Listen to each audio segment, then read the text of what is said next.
The wedding hall shimmered with golden chandeliers, crystal glasses, and the faint scent of roses that had been imported from Italy just for the occasion. Everyone whispered in admiration at the display of wealth, but the real buzz wasn't about the flowers or the music or even the food. It was about the bride. She was beautiful, no one could deny that. Her gown, though elegant, wasn't the one chosen from the designer catalogs the groom's mother had insisted on. Instead, it was simple, modest, stitched with her own hands. And that single fact had already made some guests sneer. For this was a wedding of opposites. The groom, Armin, was heir to a massive business empire. The bride, Meher, came from a struggling family, raised by her widowed mother, who worked endlessly just to keep food on the table. People wondered, what magic had this poor girl cast on Armin? But as the music swelled and the ceremony began, no one expected the storm that was about to unfold. The priest stood ready to bless their union, and Meher's hands trembled with nervous excitement as she held Armin's. But Armin's face was cold, his jaw tight.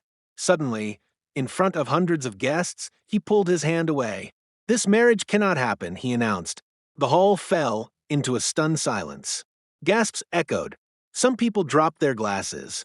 The bride's eyes widened in disbelief. Meher whispered, "Armin, what are you saying?" Armin turned to the crowd, his voice full of disdain. "I cannot marry a liar. This girl, this so-called bride, has hidden the truth from me. She only wanted my wealth, my status. She's not worthy to stand by my side." Meher's face turned pale. Tears welled in her eyes as murmurs spread through the crowd. The groom's mother smirked in satisfaction. This was exactly what she had wanted. She had never approved of the match and had hired people to dig into Meher's background. Meher tried to speak, her voice shaking. "That's not true. I've never hidden anything from you. Enough." Armin snapped. "Leave this place. Now." The bride stood frozen. 1,000 eyes pierced into her, some filled with pity, others with judgment. Slowly, she turned to leave, her white gown brushing against the marble floor. And then, just as she took her first step toward the door, the priest raised his hand. "Stop," the old man said firmly. His voice carried an authority that silenced the whispers. "This wedding cannot be broken, not yet, because there is a truth here that even you, Armin, do not know." The crowd erupted with curiosity. Armin frowned. "What do you mean?" The priest's eyes softened as he looked at Meher. "Child, do you want me to speak?" Meher hesitated, then nodded faintly. She had nothing left to lose. The priest turned to the groom and the guests. "Armin, you accuse this woman of being a liar, of wanting only your wealth. But the truth is, it was not she who sought you. It was you who owe her everything." Armin scoffed. "What nonsense!" The priest interrupted, his voice firm. 20 years ago, when you were a boy, there was a terrible fire at the orphanage your father had secretly funded. A little girl, barely 8 years old, rushed into the flames to save another child trapped inside. Do you remember who that child was?" Armin blinked, confused. He searched his memory. Faint images stirred. A boy coughing in smoke, small hands dragging him out. "That child," the priest continued, "was you. And the little girl who saved your life was none other than Meher." A gasp rippled through the hall. Meher lowered her eyes, silent tears streaming down her face.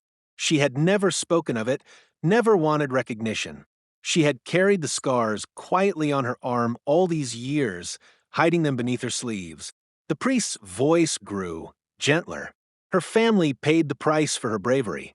Her father died from the injuries he suffered in that same fire, leaving them in poverty.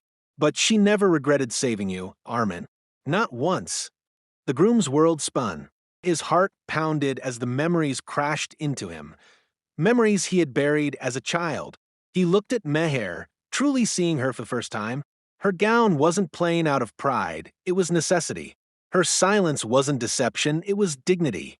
The girl he had humiliated, the girl he had nearly cast aside, was the same one who had given him his very life. And he had just called her unworthy.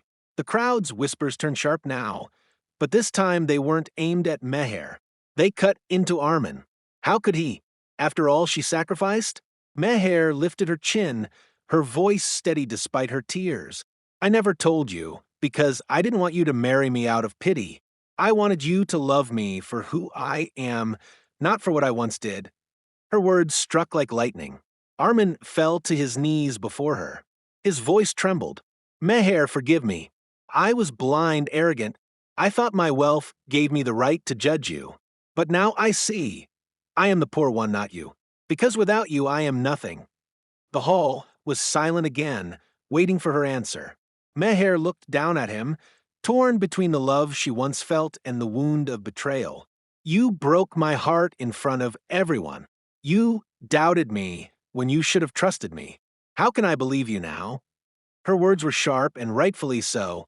The groom had been humbled, but the decision lay with her. The priest spoke softly. Child, forgiveness is not weakness. It is strength. But only you can decide whether his heart deserves another chance. Meher closed her eyes.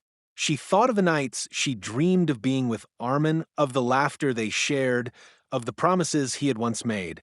But she also remembered the humiliation, the pain of his cruel words. Finally, she opened her eyes. Her voice was calm but firm. I will not leave this wedding hall in shame, but I also will not marry a man who doubts my worth. If you truly love me, Armin, then you will prove it, not with wealth, not with words, but with actions. Until then, I choose myself. The hall exploded in murmurs of admiration. People looked at Meher with newfound respect. She was no longer the poor girl. They saw her as a woman of courage and dignity. Armin bowed his head, tears falling freely. He realized this was his trial, not to win her with riches, but to earn her trust again. Months passed. Armin withdrew from the arrogance of wealth and began working quietly in charity, building schools, hospitals, and homes for the poor, always in Meher's community, always in silence, without using his family name. One day, Meher visited one of those schools.